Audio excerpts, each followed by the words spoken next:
In today's video, I'm going to teach you how to add a newsletter to your WordPress site. It's a straightforward process, and I'll guide you through each step, ensuring that you have a fully functional newsletter set up in no time. So let's dive right in. First, we need to install the right tool, so navigate to your WordPress dashboard and head over to the plugins section. Once there, click on Add New to access the plugin library. In the search bar, type in Newsletter and look for the plugin that suits your needs. It's a simple and effective way to manage newsletter subscriptions directly from your website. Assuming you've already installed and activated the newsletter plugin, the next step is to configure it. From your WordPress dashboard, locate the newly added newsletter tab and click on it to access the plugins dashboard. This is where you can manage all the settings related to your newsletters. Next, we'll set up a subscription form.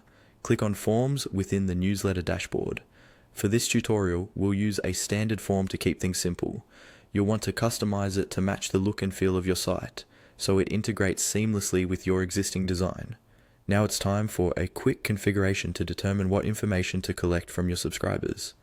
At a minimum, you'll probably want to ask for their email address. That's crucial. To add a bit more personalization, consider asking for their first and last names. This way, your emails can directly address your subscribers, making it feel more personal and engaging. If you want to gather additional information, you can add options like gender. However, remember that any extra data fields can impact sign-up rates. Keep it as simple as possible unless you really need that information for segmentation. Next, you'll have an option to decide whether these fields are required or optional. For our example, we'll make them required to ensure we gather the necessary information.